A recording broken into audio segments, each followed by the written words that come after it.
in just a few minutes. I understand my colleague Supervisor Cortez has been delayed.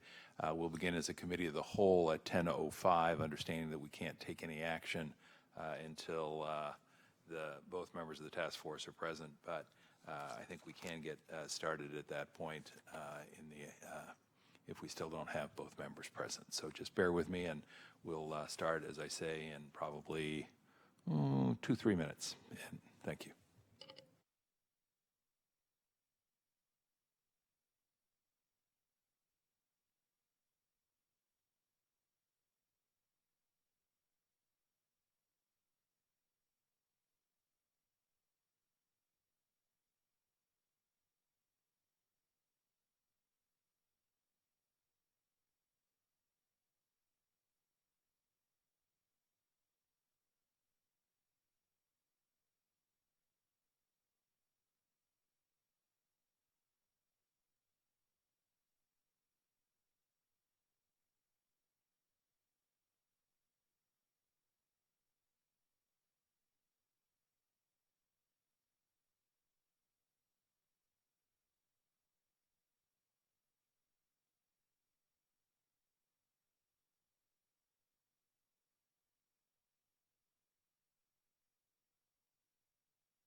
We're going to go ahead and begin in the absence of a quorum as a committee of the whole.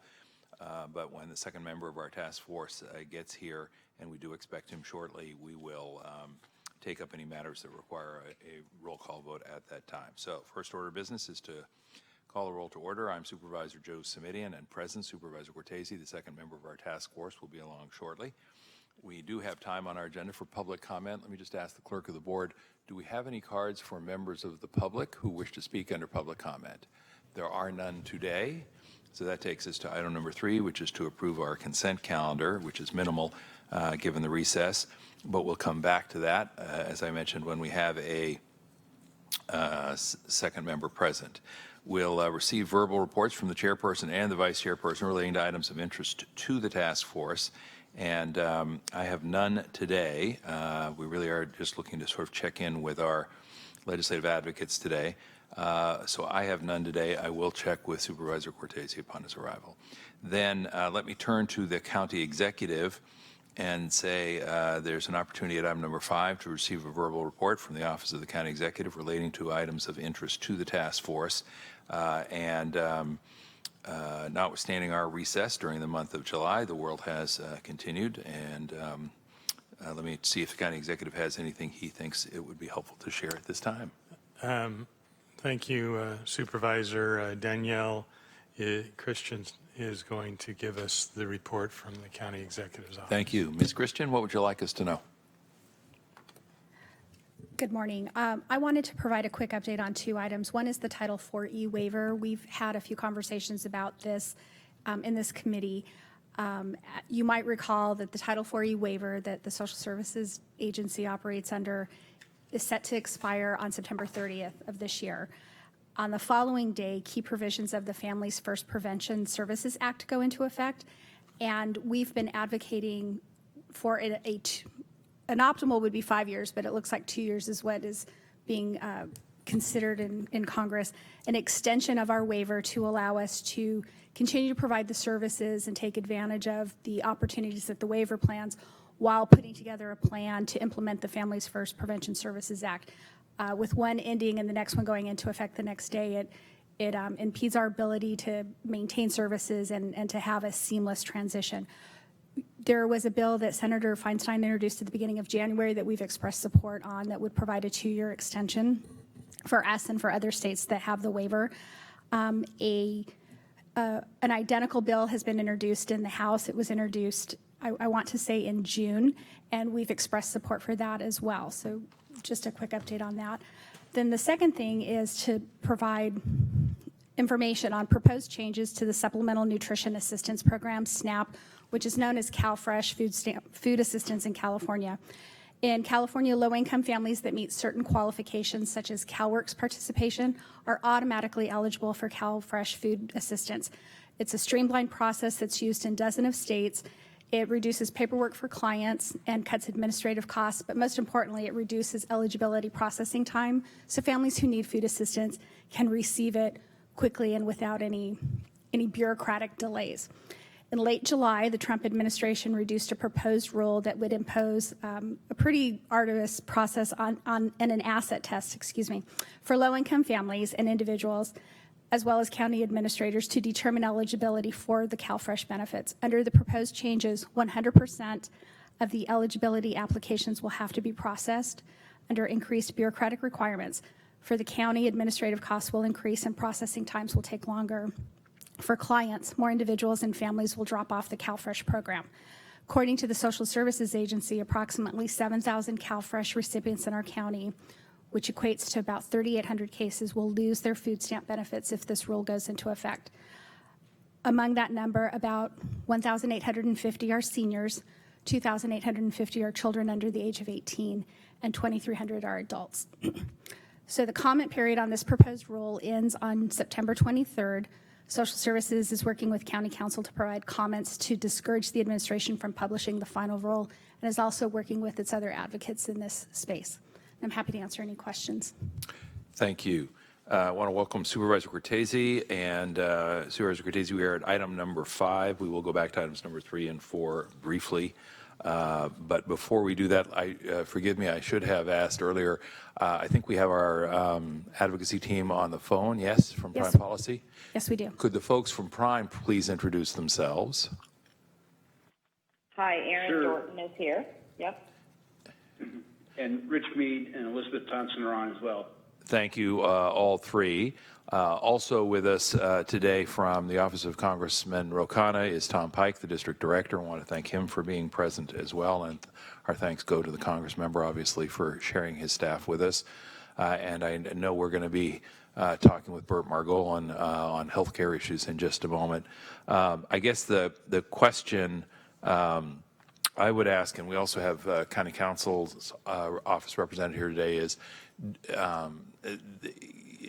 do I understand correctly that the rule proposal is just that? It is a proposed rule, not a legislative matter, and therefore, if the administration is determined to go through with this, notwithstanding comments, there's relatively little we can do about it. Is that your understanding, Ms. Christian? It's my understanding from an advocacy perspective, but there could be other avenues via County Council's office in litigation. Folks from Prime want to weigh in on this if it's something you've been attending to at all. You know, we've talked about SNAP and CalFresh before and its importance, you know, both to the recipients, but frankly also to the agricultural economy. Is this a place where we think the administration really does have the ability to act unilaterally, and then is there a legal response that might allow us to either postpone or ameliorate? Let's start with Prime Policy. This is Rich Mead, and I'll start with this, and others can feel free to chime in. Yeah, the proposed rule will go through the rulemaking process in terms of, you know, accepting public comments. However, having said that, there's nothing that compels the administration to make any changes to it, even with substantial and meaningful comments. So they can move forward with this proposal on their own, and I'll let your legal team opine about the prospects for legal challenge to this in the courts. All right. If this does move forward, before we go to County Council, timeline on implementation, effective date would likely be when again? I don't know. We have a 60-day comment period that ends in September, and then, as I understand it, the federal administration would review the comments, and then at some point publish the final rule. But as far as the timeline between the end of the comment period and when that final rule would be published, I don't know that there's anything that dictates what it needs to be. Prime policy, any sort of conventional understanding of how long after a comment period closes before an administration is likely to take action? I think, one of the questions people here are going to be asking is, well, if this happens, when is the impact going to be felt so that we can plan accordingly? And my apologies, I don't have the rule in front of me because within the rule, they have an effective date, and I'm not sure if it's January 1st of 2020 or a later date, but they will, within the rule, have a effective date, and we can send that to you after this meeting. Great. Ms. Christian, can I ask that you coordinate with Prime on that point, and then that we get an off-agenda communication indicating what we think the most likely effective date would be to the extent it's a knowable thing, because I do think, we're going to need to start asking ourselves what we need to do in the way of communication with members of the public who might be adversely affected, and or take whatever steps we think we might be able to ameliorate the impact. Let me turn to County Council and just ask both for self-introduction today in the absence of Mr. Williams, but also your thoughts, if any, about any possible avenues on this one. Kavita Narayan from the Office of the County Council, here for County Council James Williams. I don't want to repeat what's been covered, but generally for challenges to the rulemaking process, as I think has been said, there would be a proposed rule. The county and other interested parties may submit comment, and then upon the administration's issuance of the final rule, depending on its consideration or sometimes failure to appropriately consider the comments, there may be a litigation option, but it really depends on the intricacies of how they did or didn't consider the comments. So I think we would just be keeping a close eye on it. Forgive me, I think we've talked about this in the past, but I just don't recall. Are we in order to, do you have to submit comments in order to have standing to litigate? Not necessarily, but it strengthens your position. And do the issues that you litigate on have to have been made by someone in the process of comment, or is that also a not necessarily, but it strengthens your position? The latter. Good, thank you. That's good. That's good to know. All right, Supervisor Cortese, on this item, we talked about the 4E waiver slightly before you stepped in, I think, and then talked about the SNAP CalFresh issues. I want to give you an opportunity to either comment or offer questions at this time. I have none. Thank you. Thank you. For the record, before we go on to the next part of this item, if there is a next part of this item, we'll just establish under call to order that both members of the committee are present and accounted for.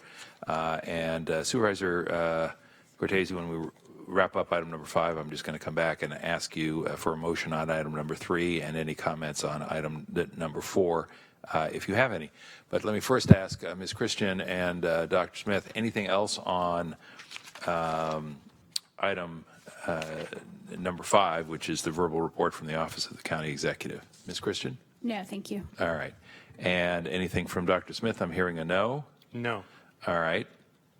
And we're going to get to the full report from Prime in just a moment or two. So at this time, I will say, Supervisor Cortese, can we get a motion to approve the consent calendar as contained in our published agenda, please? So moved. Motion by Cortese, second by Simidian. Without objection and hearing none, motion is approved. That takes us to item number 4, verbal reports, if any. I had nothing to provide during this particular item today, but any comments that you'd like to offer today regarding federal affairs?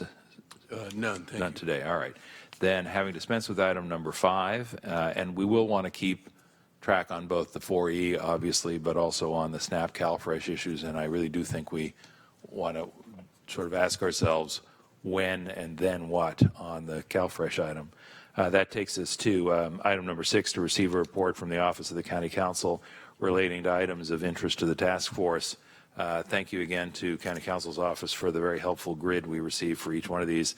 I can't help but note that it seems to keep growing every meeting in terms of our engagement on federal issues, and that's as a matter of necessity in my judgment. No need to walk through each one of these sections, Ms. Narayan, but is there any place where there have been developments over the last couple of months that you think would be helpful for us to hear about today? Yes, I just wanted to cover 3 litigation items that are new since the task force's last meeting in May. The 3 that are the most significant items. The first is the census lawsuits. Those start on packet page 4 and continue for several pages after that. There is a significant development in the case of New York versus U.S. Department of Commerce, in which the county is not a party but did submit an amicus brief.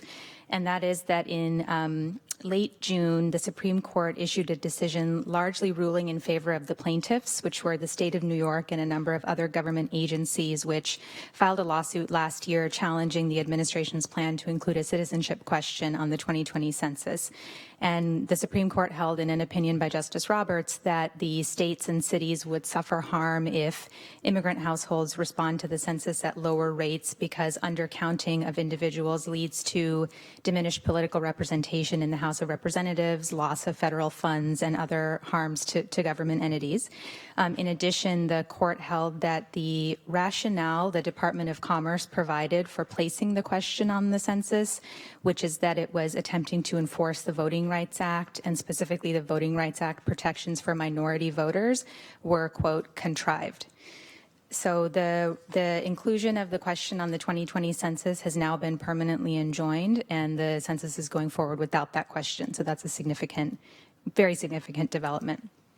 The second is in the denial of care rule.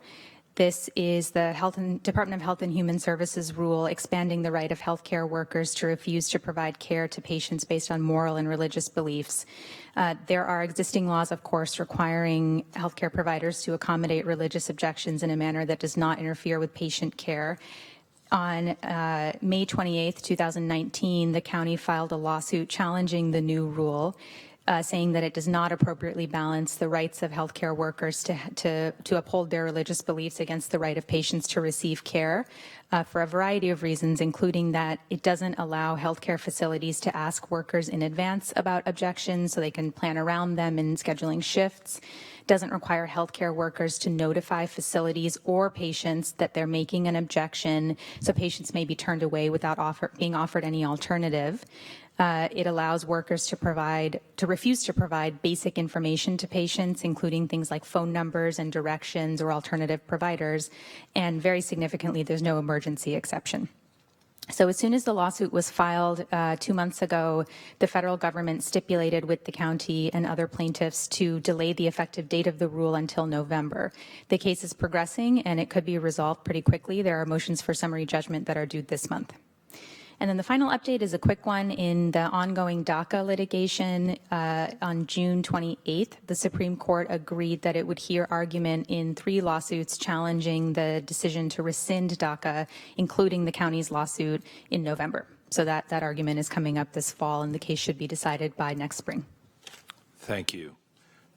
Supervisor Cortez, I have just one question or comment on this one, but let me turn to you first, see if you've got anything on this item. So on the DACA triumvirate of cases, do you know, was San Jose's consolidated into that, or did that fall by the wayside? I'm just curious as to what our largest city, where they ended up, because I remember them filing an early suit that, as I recall, was structured quite differently from ours. That's right. The San Jose case is not one of the 3 that's consolidated for argument at the Supreme Court. Great. Thank you for the information. An issue that I'm not sure we've looked at previously, but as I understand it, the reapportionment and redistricting process in, I think it's Michigan, is under attack with respect to their Citizens Commission. They have a model, I gather, that is somewhat similar to California. And apparently the argument is that the structure of the commission is in some way constitutionally flawed, and there may be implications for California in that litigation.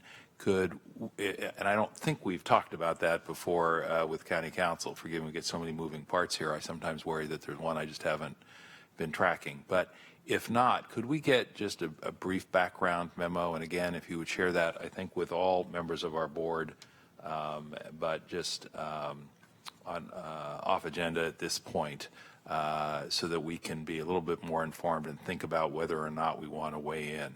And just so everybody understands, if you're saying, why does he care? What the heck is he talking about? If the Michigan model falls, and that has consequences for the California model, which is substantially similar, and that means that independent redistricting commissions are in some way are less likely to be the new normal in other states, then that means a continuing perpetuation of partisan gerrymandering, which has not worked, apart from its fundamental unfairness, in my judgment as a policy matter, certainly hasn't worked to California or Santa Clara County's benefit in terms of the net results. So I do think it's worth at least taking a look at to see whether or not it's a place our already busy county council's office might be well advised to turn some of its attention or not. So thank you on that. All right, having dispensed with item number 6 in the Office of the County Council, thank you again. We'll go to item number 7, which is to receive the verbal report from Prime Policy Group. And since we're doing this again by speakerphone, if we could ask the folks from Prime to please speak slowly, clearly, and directly into their speakerphones, that would help make sure that by the time you get translated here to our chambers, we can hear you loud and clear. So who'd like to begin? And thank you. Thank you. This is Rich Mead, and I'll begin our presentation and turn to Aaron when I'm finished with my report. Treasury Secretary Mnuchin and Speaker Pelosi negotiated a deal to increase the spending caps in the Budget Control Act and suspend the debt limit until July 31st, 2021. As an aside, there are two ways to address the statutory debt limit. One is to raise it to a specific dollar amount. The other is to suspend it until a date certain. And this bill took the latter approach to ensure the issue is held over until after the presidential election. This bill, the Bipartisan Budget Act, yet another BBA, was truly a bipartisan compromise. The bill increases the spending caps significantly by $320 billion in total over 2 years. However, you have to keep in mind the increases are relative to the levels that were set in 2011, not relative to the levels enacted last year. With respect to a comparison from last year's levels, the bill increases defense spending by $22 billion and non-defense billion by $27 billion. As part of the non-defense spending increase, $2.5 billion is set aside to help adequately fund the 2020 census. As compared to the budget resolution the House deemed this spring and we're using as a top line for the appropriations bills they passed out of the House and out of committee, the BBA increases the defense spending by $5 billion in fiscal year 2020 and decreases non-defense spending by $7 billion. That means the spending levels in the House appropriations bills, which Aaron will cover here in a moment, will have to come down some in the final negotiation. So that $7 billion is spread over 12 bills. So it's not a large number, it is a significant number, I would say.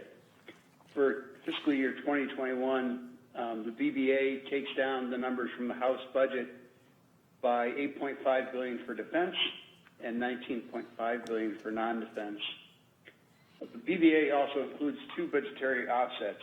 It extends the mandatory spending sequestration and the custom user fees to FY 2029. And you may recall the mandatory sequestration cuts will cut Medicare payments each year by 2% until 2029.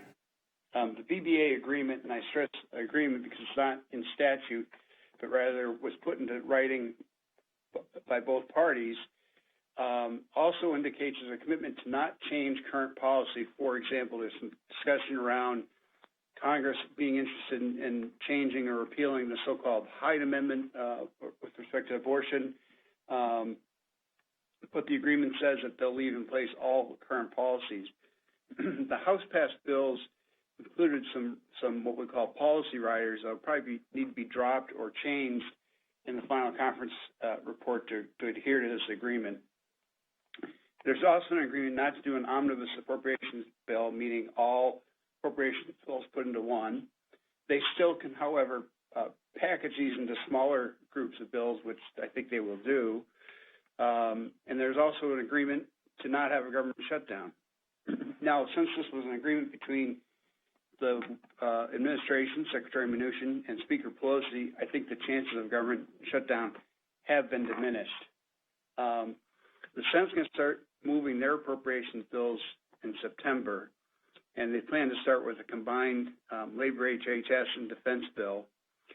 And they plan to have that on the floor in the Senate in September, but I don't think they're going to have a chance to finalize any appropriations bills by September 30th, so we're looking at the prospect of at least one continuing resolution, and in all likelihood, probably multiple continuing resolutions to get through and finish up the appropriations bills for the next fiscal year.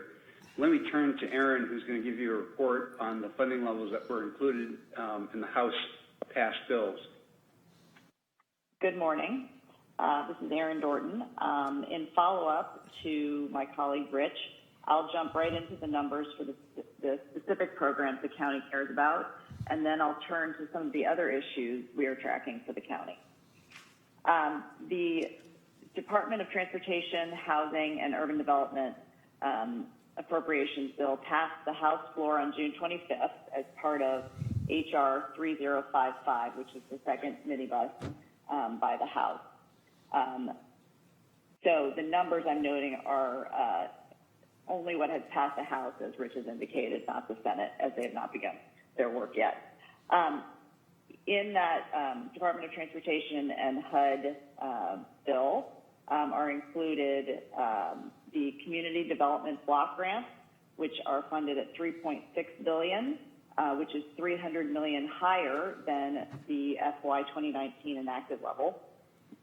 The National Infrastructure Investment Program, or more known as Build Grants, is funded at $1 billion, which is $250 million higher than FY 2019.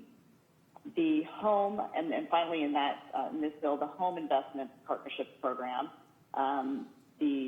is funded at $1.75 billion, which is $500 million higher than FY 2019. The next bill, which is also included in HR 3055, the second minibus, is the Agriculture, Rural Development, and FDA bill. They included in that bill is the Special Supplemental Nutrition Program for Women, Infants, and Children, obviously known as WIC. That is funded at $6 billion, provided, which is $75 million lower than FY 2019. And the SNAP program, the estimate for SNAP spending is $71.1 billion, which is $900 million higher than FY 19. And lastly, the third bill was the Commerce, Justice, Science, and Related Agencies Appropriations Act, also included.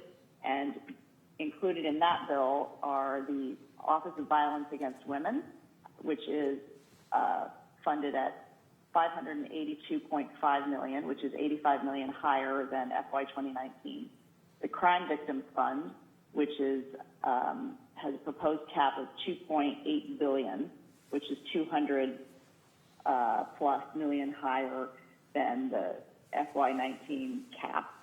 And the Victims of Trafficking Grants, lastly, which is funded at $100 million, which is the same as FY 2019. And I can give more specifics and share those numbers with the office. I'll now turn to the status of some of the county's priorities that have updates or changes from our last meeting. I'll start with two priorities that are on the list for congressional action this fall, or at least before the end of the year, as they expire. TANF funding, as you know, the Temporary Assistance for Needy Families block grants provide states funding to help families reduce welfare dependency. On July 5th, TANF was reauthorized at current funding level of $16.5 billion through September 30th. No further reauthorization bill has been introduced, but since it expires on on September 30th, it is slated to be dealt with again.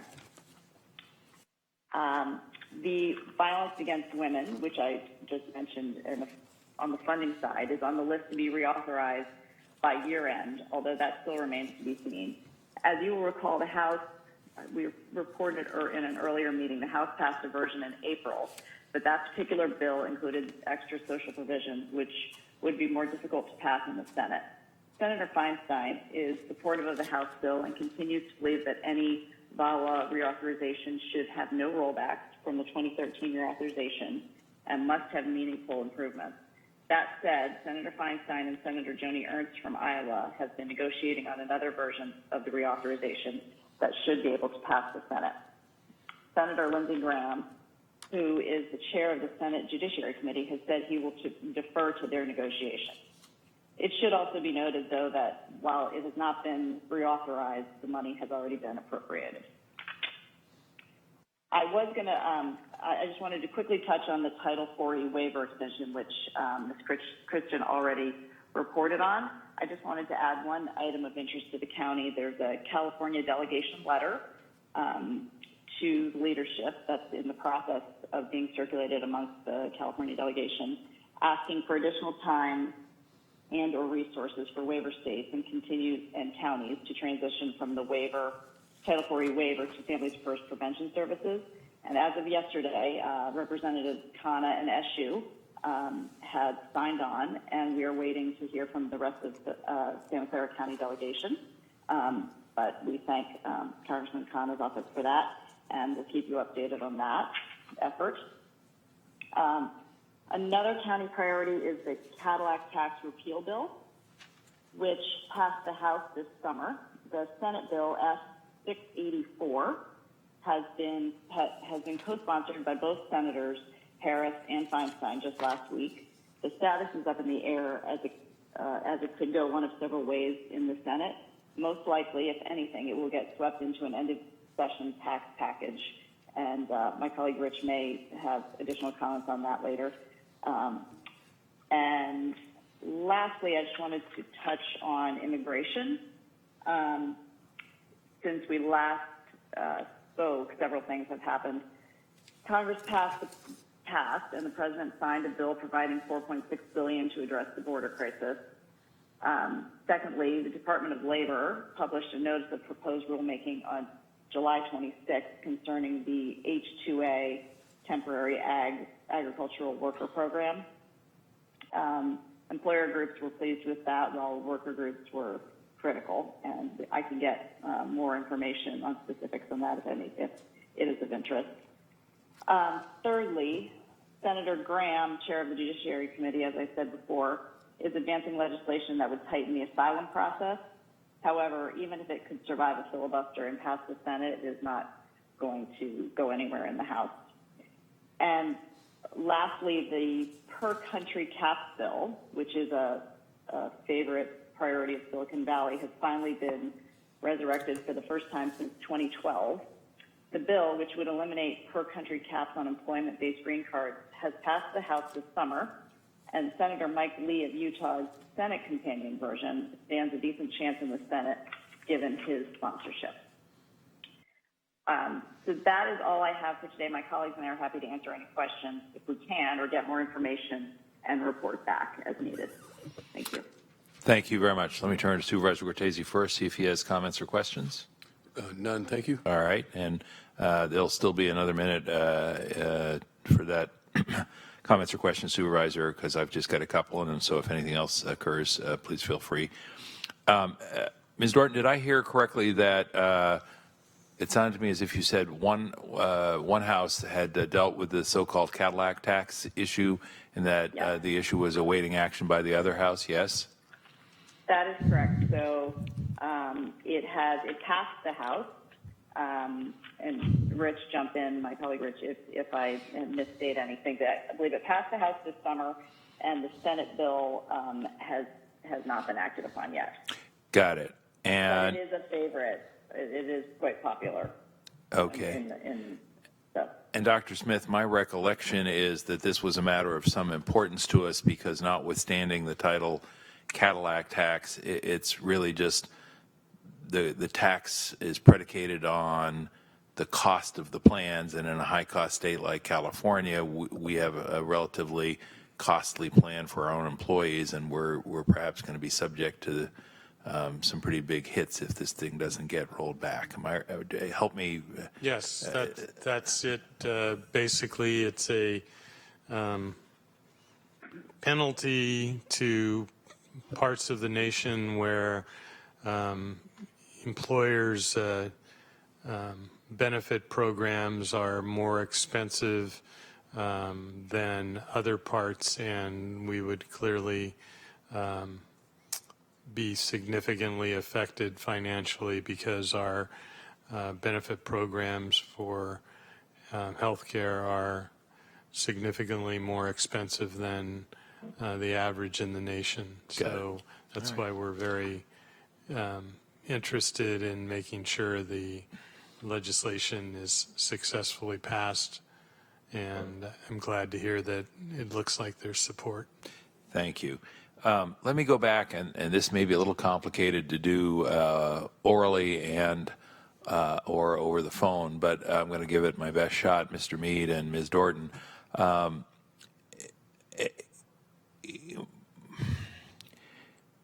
If I heard you right, Mr. Mead, you made a passing reference to the fact that the, quote, increases were, in fact, increases on top of earlier numbers which included decreases, and I think you were trying to say that the increases were not as great as they might sound when you compared them with the earlier numbers that included decreases. Did I get close on that? Feel free to school us on this, or at least school me on this one. Yeah, so and this is where it gets a little confusing in terms of the descriptions of it. What Congress had to do was go in and amend the 2011 law, the Budget Control Act. And so they're changing the numbers in that act. And relative to the numbers that were in that law, the increases look really, really big. Relative to what was enacted into law last year, there's still increases overall, but they're not as big. In terms of the decreases, it's the only decreases relative to what was proposed by the House in their budget resolution that they adopted this, or deeming resolution, I should say, this spring. So that's the only decreases relative to what the Democrats had proposed. Got it. So we were essentially, based on prior legislation, we were essentially on autopilot to significantly reduced expenditure, and now we're on autopilot to modestly increased expenditure. Is that a fair oversimplification? No, that's a great characterization, Okay. Supervisor. Okay. And we have, and we can send this to you all, we have this in chart format so you can see the numbers in the chart, and maybe a little easier for you to follow that way. Is that the chart that's got Zach Marshall's name at the top? That's the one. Yeah, no, thank you. I found it helpful, and that's what helped me piece together between your comments and the chart. I thought, I think I'm tracking this, but I wanted to make sure that I was following the numbers correctly, and so from our standpoint as a county that has some dependency on federal funding, obviously, significant dependency, the good news is that there is a net slight increase, and we've avoided the significant decrease, and we have a year and a half of stability. I'm not talking about the county specifically, I'm talking about the country in the Budget Act generally. And we have a year and a half to 2 years of stability around the issue. Is that a fair set of bottom line conclusions? Yes. That's a great characterization of it. And Dr. Smith, I saw you leaning in as well. Yeah? Is that? Yes, that's All right. fair characterization. Okay. Then, Mr. Mead, I think it was, I heard as you were covering a lot of ground, we went by something that just caught my attention. I heard the phrase, I think, 2% annual decrease in Medicare for the next several years. Did I hear that right? Yes, that's correct. The 2011 law, the Budget Control Act, had a number of provisions, but the two significant ones were it first of all capped the amount of discretionary spending, and I think we've talked about the adjustments to those caps. But it also included, as a consequence for back, if you remember back in the day, the so-called super committee the law created that failed to come up with a bipartisan deficit reduction package. One of the consequences of their failure to act or failure to get agreement was they set in motion an automatic spending cut, what they call sequestration for all mandatory programs. And so that has been happening now since 2012 and will continue until 2019 because they extended it. Now, the law that allows for this automatic spending cuts, the sequestration, protects some sensitive programs. So some programs are taken off the table entirely, while others, like Medicare, it caps the amount that can be cut. And in the instance of Medicare, it caps at a 2% cut. So those 2% cuts to Medicare payments that have been happening since 2012 will continue now on to 2029. So, to forgive the interruption, so essentially what you're telling us is the status quo has been maintained as to Medicare, yes? That's correct. And when you say a 2% cut, are you talking to the total federal funding as opposed to a 2% cut to people's scheduled benefits, understanding that there's obviously a connection between the two? It's a 2% cut in reimbursements. So, for example, the reimbursements the hospital receives are 2% less than they would otherwise be under current law. I see. So there's a formula for reimbursement for Medicare, and with each passing year, that formula still applies but gets ratcheted down by 2%? That's correct. I see Dr. Smith leaning in. As it relates to us, it's a little hard to be exactly determinative of how much that will affect us because it depends obviously on patient mix and procedures, but we're relatively protected by our disproportionate share structure in the hospital and FQHCs in the clinic setting, as well as the fact that our Medicare population is historically smaller than is typical. So I don't anticipate a huge effect, but it obviously will have some effect. Thank you. And the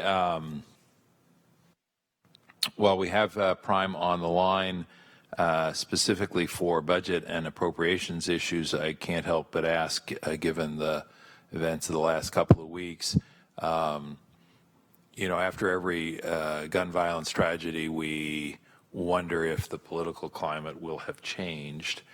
Any sense of the climate in Washington? I'll ask the question through Ms. Christian, but really I'm asking for Prime to weigh in and understanding that, this is not a terribly precise assessment that's possible. Prime? Yeah, this is Rich Mead, and I'll start. As you mentioned, with these horrible incidents, you wonder about whether the political dynamics will change. And I think, my assessment of the situation is this. I think you're going to see a couple of things happen falling out of these tragedies, one of which was in Santa Clara County. I think that the president is mulling some executive actions he can take to respond to the gun violence. He's looking at what he can do through executive powers around background checks.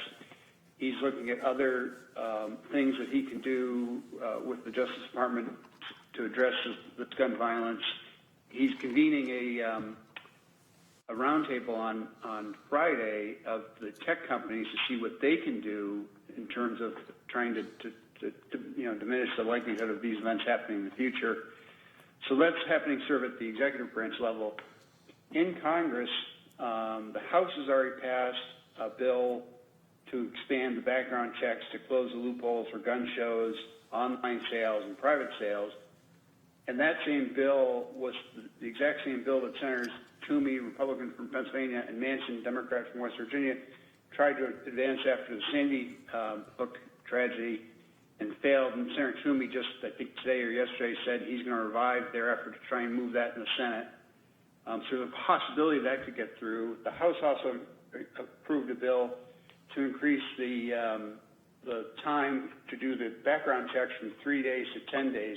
Under current law, even though gun sellers are required to wait 3 days for a background check, if they don't hear anything back, they take that as default confirmation of no issue, and that is not often the case. We saw that with the tragedy in South Carolina where the fellow purchased a gun, waited the 3 days. His background should not have allowed him to purchase it, but because they heard nothing back, he was able to buy his weapons after 3 days. They're expanding that to 10 days. It's not clear whether the Senate will take that bill up, but there is a lot of discussion on the Senate side of putting together Senator Graham, Senator Blumenthal. Graham is Republican in South Carolina, Blumenthal, Democrat from Connecticut, of putting together what they're calling a red flag law that would allow state and local governments to go and confiscate weapons from individuals who are at risk for various reasons in terms of mental illness, other criteria that they can use to take away their weapons. So there's a lot of talk and there's a lot of interest in the Senate to move that. There may be some other bills done as well. So, bottom line is I think you're going to see some actions from Washington in response to these events. It may not be as dramatic as the county would like, but I think you're going to see at least some modest measures advance through executive action and through Congress. Thank you very much. Supervisor Cortese, I'm ready to wrap this up, but I wanted to give you one more opportunity for comment or question on this item. Thank you. On that same topic, the Thompson bill, which has received a little bit of local publicity lately on, I believe its main tenet is the uniformity of background checks, but I'm probably oversimplifying. Does that stand a chance, following up on Supervisor Smidian's comment about the mood changing since that bill was first introduced? Anybody want to opine on that? Yeah, Congressman Mike Thompson's bill on the background checks, that's the exact same bill that Senators Toomey and Manchin tried to advance in 2013, and they're going to renew their effort to advance it. And I think it's hard to tell the prospects. I think there'll probably be more support for it now than there was in 2013, but whether or not they have the 60 votes is not yet clear. But I think it's definitely a possibility. All right, thank you. All right, thank you very much. Then I'm going to say thank you to our friends at Prime, although I hope they'll be able to stay with us for this next conversation as we talk with both our staff and also our consultant, Mr. Margolin, about federal health policy and health budget landscape and any recent developments or anticipated developments on the health arena. So, Mr. Margolin, are you with us? Let me start there. Yes, I'm here. Excuse me, all right, we'll come back to Mr. Pike in a minute. All right, Mr. Margolin, and let me just turn to Dr. Smith and Ms. Christian. Shall we go straight to Mr. Margolin to give us an update? Yes. All right, good. Mr. Margolin, can we breathe easier for another month or not? What's the latest roller coaster ride look like? Yes, we can definitely breathe easier in that there really are few threats, a few out there. And the main way to characterize the environment on health care is that there's actually the potential for a number of bipartisan agreements on health care, which is a somewhat rare space for us to be in. Top of the list when it comes to bipartisan agreements is this consensus that has developed to end surprise billing. This is the situation that occurs when an individual is treated in a hospital and one or more of their providers is out of network and they're suddenly hit with a large unexpected surprise bill for the out-of-network services. There's a strong bipartisan interest in ending this practice. The reason that, or the basis for coming together on a bipartisan basis here that's most compelling is that there's widespread consumer anger about this practice. It's unjustified, and it really involves disputes between providers and insurance companies, and individual patients should not be victimized by these very large bills. A secondary issue that relates to surprise billing, and another part of the momentum behind it, is that according to the Congressional Budget Office, a surprise billing solution will lower overall health care costs, and a portion of these savings can be used to offset other health care spending. The particular offset that's being talked about that is of special interest to Santa Clara County involves the legislative effort to delay and potentially reduce the DISH cuts that are scheduled to take effect October 1, 2019. These cuts in DISH that were part of the original ACA deal have been deferred multiple times.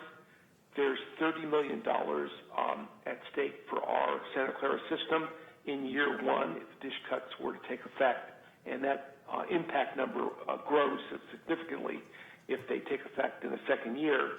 Congressional staff are hoping to use surprise billing savings to pay for DISH cut deferrals.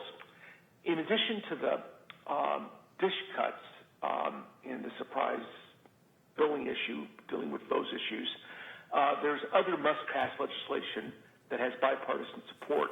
There's funding for community health centers, funding for the National Health Service Corps, funding for the Teaching Health Center Graduate Medical Education Program. All of those programs expire September 30th, and there's strong bipartisan interest in getting that funding extended.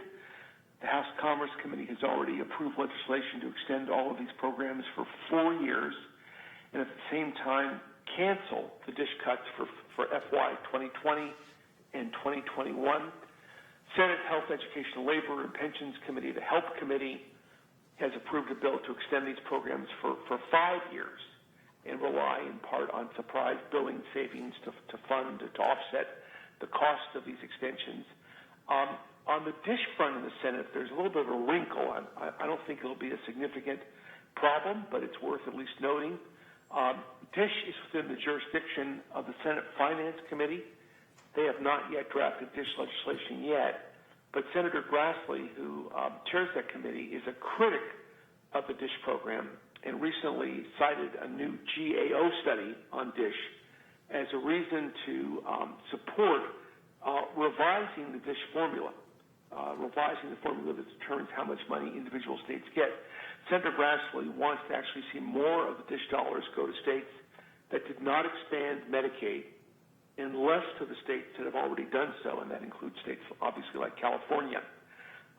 Very difficult to imagine that the House would ever agree to a revision of the DISH formula that would negatively impact California, but Senator Grassley's point of view on this may provoke a debate, at least on the Senate side, about DISH. Another major area of bipartisan agreement potentially is obviously drug pricing. We've talked about this in past sessions. There is widespread agreement on a bipartisan basis about dealing with generic drugs and trying to incentivize the use of generic drugs and end certain practices that currently make bringing generic drugs to market more difficult. There are also other aspects of drug pricing that the Senate and House are dealing with. The Senate Finance Committee has already approved a big drug pricing bill which would limit price increases in Medicare Part D and cap consumer out-of-pocket spending under Medicare Part D. The House Democrats have been involved in a major internal debate about how to actually, how much power to give the Health and Human Services Agency to negotiate drug prices directly under Medicare. There are different camps on this proposal. Speaker Pelosi wants to give Health and Human Services Authority to negotiate a limited set of high-cost drugs. She's negotiating with the House Democrats who want to see a broader negotiating authority. House Democrats are currently scheduled to release their plan sometime in September. and this will all get involved, all be tied together in some kind of major negotiation between the White House, the Senate, and the House on drug pricing. Three final issues to briefly comment on that are worth paying some attention to. CMS is scheduled to publish a rule on Medicare pricing next week that will require all hospitals to publish their rates. It's an effort by the Trump administration to tackle health care costs through transparency. Second issue involves the Title X rule, the so-called gag rule on family planning providers that's designed to curb abortion access. It's now set to take effect, even though there's litigation challenging it. The Ninth Circuit basically said while litigation is being considered, we are going to allow that rule to actually be effective. So this, the gag rule, Health and Human Services recently provided some guidance on how that'll work. The gag rule will take effect in mid-August. That's the prohibition against providing abortion counseling or abortion referral. And the second part of this rule, which says that a family planning facility that provides abortion has to create a physical and financial separation for those abortion services, that will take effect next spring. Assuming, again, the litigation to stop the rule is unsuccessful, that litigation moves forward. Oral arguments are going to be heard in the Ninth Circuit on September 23rd. And the last issue that I'll just mention, an issue we've discussed many times before, is the ongoing effort in the Texas versus United States case to overturn the Affordable Care Act. The Fifth Circuit appellate panel has already heard oral arguments in July on this issue, and we're now waiting to see what they end up doing because two of the three judges asked questions during oral arguments that suggested some sympathy for the Texas position. There's a possibility, a distinct possibility, that the appellate court decision will be adverse and go against the ACA, in which case this issue will be before the Supreme Court in the middle of next year, in the middle of the presidential campaign. And it's an issue we obviously have to follow closely. That completes my report. Happy to respond to questions if you have any. Thank you. Let me just ask if there's anything that the folks at Prime who are still on the line with us would like to offer in addition to supplement, complement what we just heard from Mr. Margolin. Prime? That's a very good report, Bert, and we don't really have anything to add at this point in time. All right, thanks. I have just one, I think, relatively quick question. Mr. Margolin, we've talked, of course, a lot in the last 6 months, certainly about drug pricing being a place where there's some potential for action. If you had $5 in the office pool, what's your bet on whether or not we're going to get some kind of significant legislation on drug pricing passed and signed into law during this legislative session? Well, so the first issue is what constitutes significant. There are some very far-reaching and significant proposals on the table involving how drugs are negotiated by the federal government under Medicare. I wouldn't necessarily bet that the broader proposals become law through this negotiation process. The more modest proposals that involve generic drugs, that involve capping exposure under Medicare Part D for consumers, I think there's a reasonably good chance an agreement comes together around those. And there could be some limited effort to expand the authority of Health and Human Services to negotiate drugs. So I guess I put it in the, I wouldn't quite say 50-50. I think the odds are a little bit against it just because of the fraught and tense relationship between the House Democrats and the president and the potential for that to blow up at any given moment in time based upon other factors, other issues in their relationship. But it's not insignificant. There's a serious chance at some kind of agreement. The biggest thing working against it isn't the lack of ideas or the lack of good faith negotiation by the negotiators. It's that the Trump relationship with the House Democrats will further crumble and poison the environment. All right. Supervisor Cortese on this item, comments or questions? None? None for me. Thank you. Mr. Pike, you had wanted to lean in a little earlier. Forgive me for not noticing. No worries. I just had some kind of concluding comments. If it's appropriate now or later, we can. Why don't we just wrap this item up? And Dr. Smith, anything else from administration on this health policy and budget conversation? No, I think we've had a thorough report. All right, thank you. Then we'll, without objection, we'll indicate that item number 8 has been completed. And Mr. Pike, we'll go to you before we adjourn the meeting here in a moment. And if the folks from Prime could stay on just so that they can hear whatever it is you'd like to share with us. Well, thank you, Mr. Chairman. And I did want to thank the task force for the opportunity to learn more about the county priorities as to federal funding and actions. It's really beneficial for our office, and the congressman and our DC staff will definitely hear my summary of what we've heard today. I did want to go back real quickly to the Title IX waiver CalFresh issue. Thank you for noting the recent letter asking for additional time on that.